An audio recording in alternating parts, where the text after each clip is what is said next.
Okay, that looks good. I'll switch to a 3B lead to build up the darkest values. Let's start with the eyelashes. Make sure your pencil is sharpened for this. You don't want any grainy lines. I know I sound like a broken record, but I will have failed as a drawing teacher if you leave this class making random, wild eyelashes when you draw eyes. So remember to do them one at a time. When you draw that first eyelash, make sure it's the right length and curve. That's going to set the parameters for the rest of the eyelashes. Just work your way up from the bottom, keep count, and notice in this eye they barely go past the fold of the eyelid.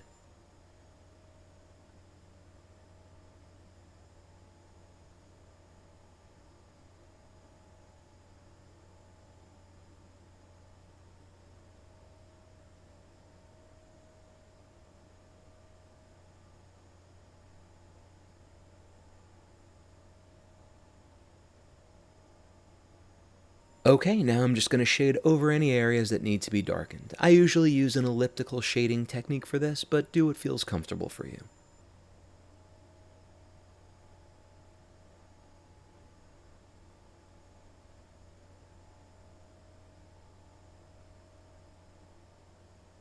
Remember how dark the iris looked a moment ago. Now compare that value to the value of the eyelashes.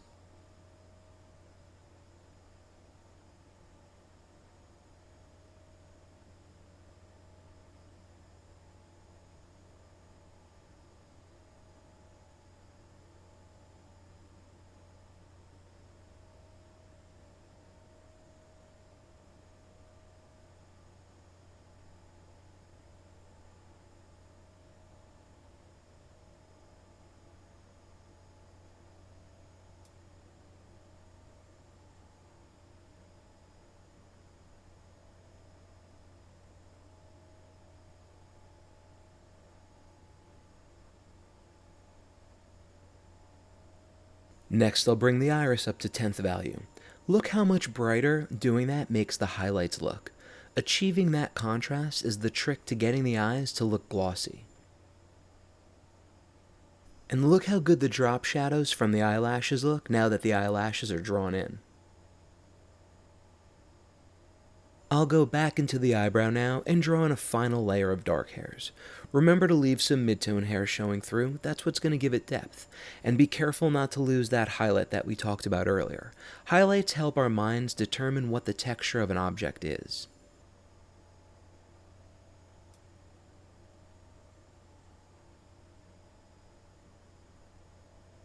Now that the darker tones are in, I'm seeing that the shading under the eye needs to come up a value. I'll do that using an H-LED.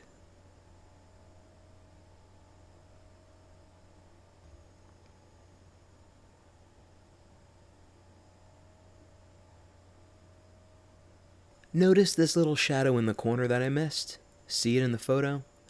At this stage, you should start noticing these details that seemed insignificant earlier when you were putting in the broad strokes. Detail comes last.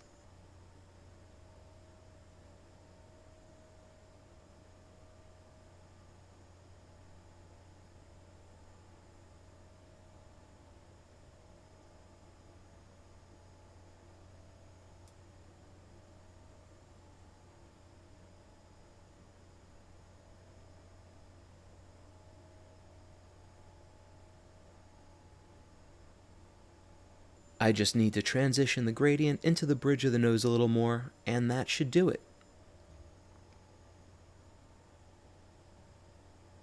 Next, I'll switch to a sharpened eraser for these little highlights along the lip of the eyelid.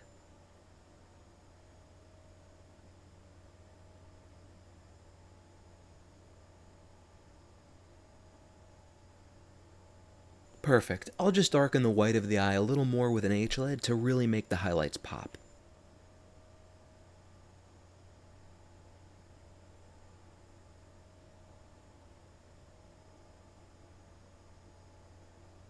Now remember, texture is in the highlights, so to achieve a texture on the skin, you're going to need to put in the tiny highlights peppered under the eye. Just dab them in lightly with your sharpened eraser.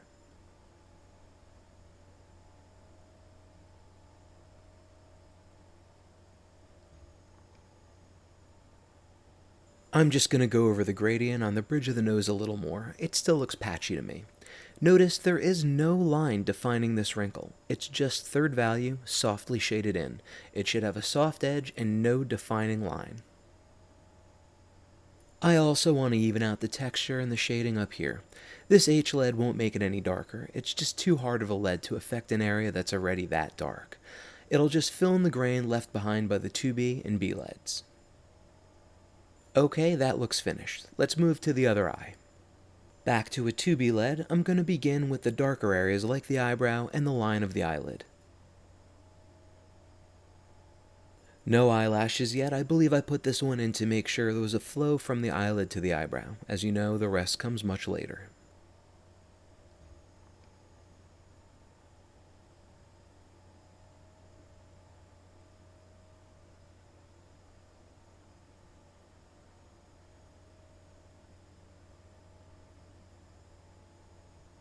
Again, I don't want to do too much with the 2B pencil. This eye is mostly midtones and light tones, so the 2B would leave too large of a grain behind.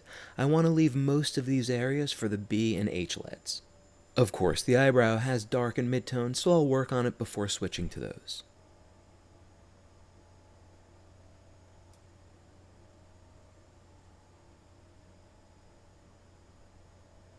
It gets lighter on this side, but look for the darker spots and work them in.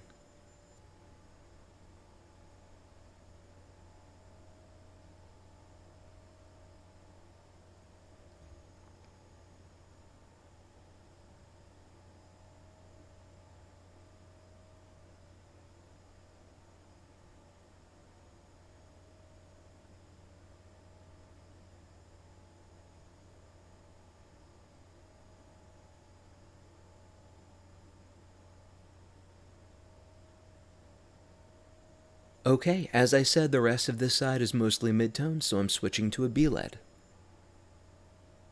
Even this lead is a bit on the dark side for this area, so I'm barely using any pressure right now, which I'm sure you can tell because of how far back I'm holding my pencil.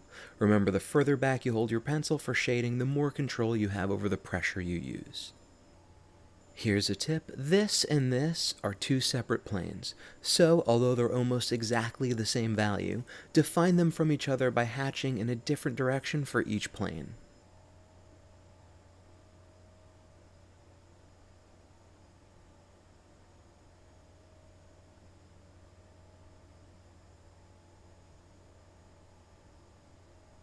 At this point I can barely touch the paper with the B lead without making it too dark. I think it's a ready time for the H lead.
I just want to transition this shadow into the shape of the eye socket.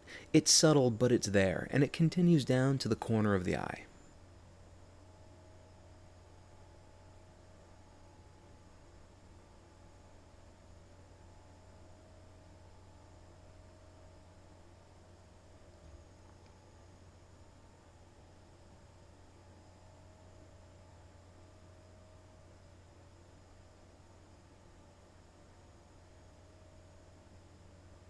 I'll switch to a B lead to put detail into the iris first. Remember, only draw what's there. Don't make up lines or shading. This isn't a doodle in the margin of your notebook. It's a calculated, rendered study of an eye. If you look at irises that have been photographed through a macro lens, you can see that each one is completely different from the next. The patterns are worlds apart. Every iris is unique. It's incredible, isn't it?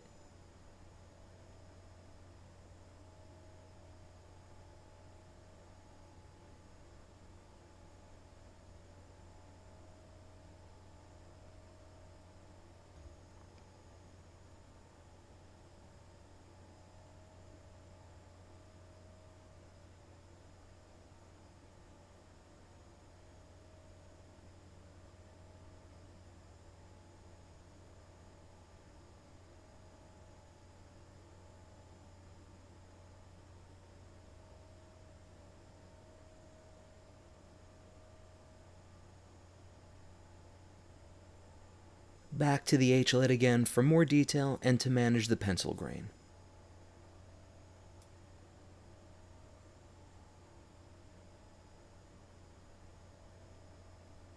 I'll move to the white part of the eye next, which looks like second or third value, and as usual, the only part that's first value is the highlight.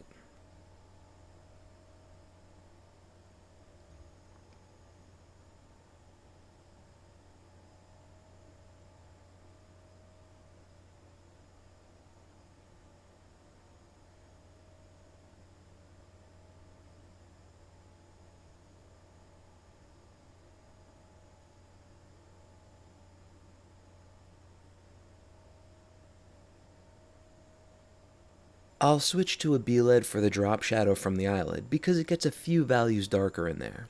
Actually, if you look closely, it's a combination of the drop shadow from the eyelid and eyelashes.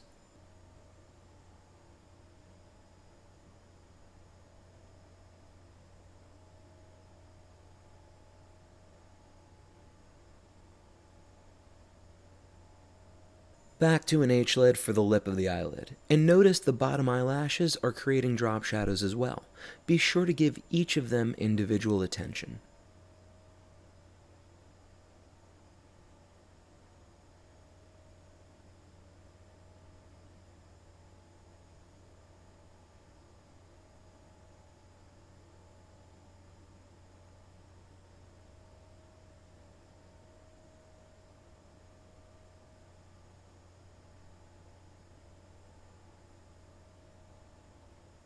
There are a lot of small, fractured highlights in this area, so to simplify it, just shade right over them.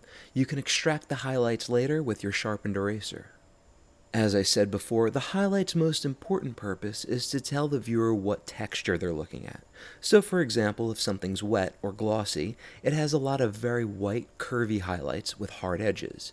If something's matte, the highlights have softer edges and can be closer to a midtone, and that's how you control textures.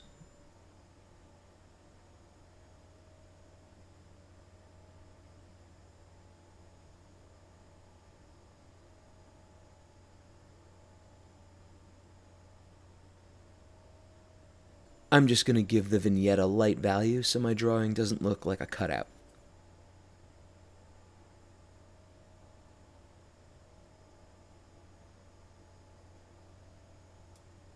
It's not enough to do one set of hatching lines for shading like this, otherwise it could read as hair, so it's best to cross-hatch. Your eye recognizes that pattern as a value.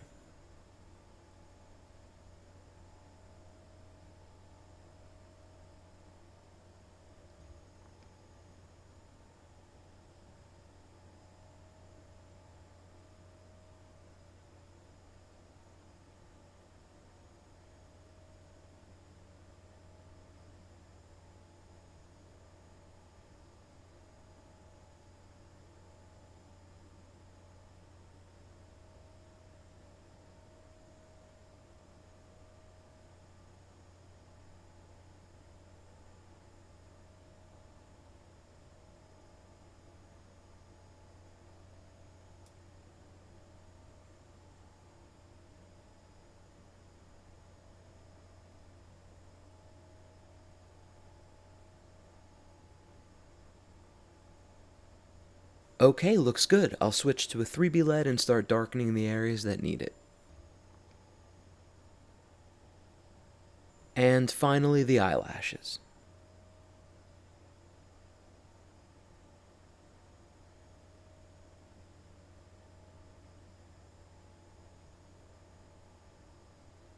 I'm going to use this one to set the length of the rest of the eyelashes because it's so dominant.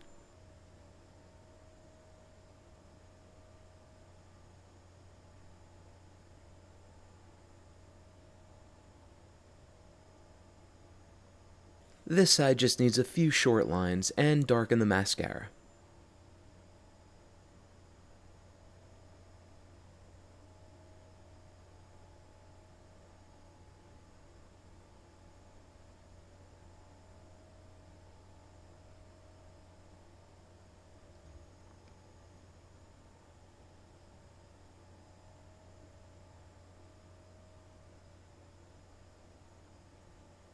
Okay, looks good. Now go back into the eyebrow and put another layer of dark hairs in. You won't need many.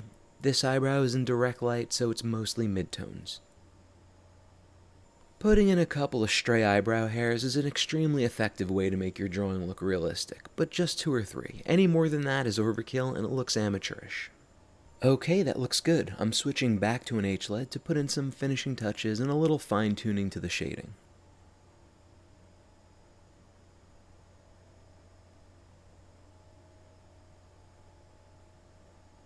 Notice it's slightly lighter up here, but this is the correct value in my drawing, so I'm darkening the area below it. Making this area darker will make the top look lighter, and make the whole area look more rounded instead of flat.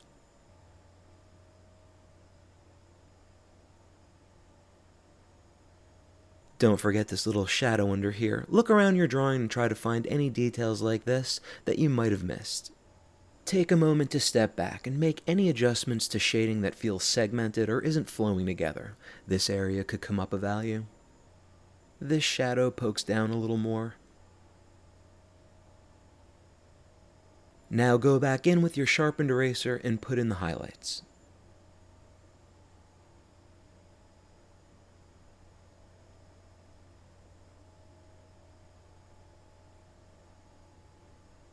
Just dab them in, and afterwards reshape the highlight a little with your H-LED.